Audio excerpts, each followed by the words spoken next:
Tamil Nadu BJP chief వ్యాఖ్యలపై నటి త్రిష ఘాటుగా స్పందించారు. రాజకీయాల్లో ఉన్నత స్థాయిలో ఉన్న వ్యక్తి నుంచి ఇలాంటి వ్యాఖ్యలు వస్తాయని ఊహించలేదన్నారు ఆమె. తమిళనాడులో మరికొన్ని రోజుల్లో అసెంబ్లీ ఎన్నికలు జరగనుండగా అధికార విపక్ష పార్టీల మధ్య మాటల యుద్ధం కొనసాగుతుంది.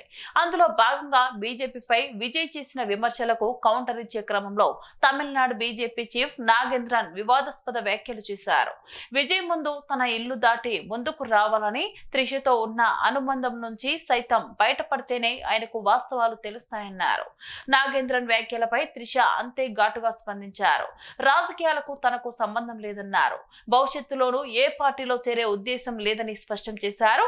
ఈ అంశం హాట్ టాపిక్ కావడంతో నాగేంద్రనే క్షమాపణలు చెప్పారు. తన వ్యాఖ్యలను వెనక్కి తీసుకుంటున్నట్లు ప్రకటించారు. என்னை போல தனிச்சையா அரசியல் கட்சி ஆரம்பிச்சு அவங்களால தேர்தலில் போட்டியிட முடியுமான்னு சொல்லிட்டு சவால் விட்டுருக்காரு. பாவம், அவர் அனுபவமே இல்லாதவர். முதல்ல வீட்டிலேருந்து வெளியே வரணும். திரிஷா விட்டுருந்து முதல்ல வெளியே வந்தால் தான் முதல்ல எல்லாமே நடக்க முடியும்.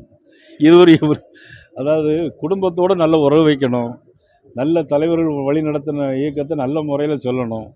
முதல்ல இதில் இருந்து வெளி வரணும். முதல்ல வீட்டிலேருந்து வெளி வந்தால் தான் முடியும்.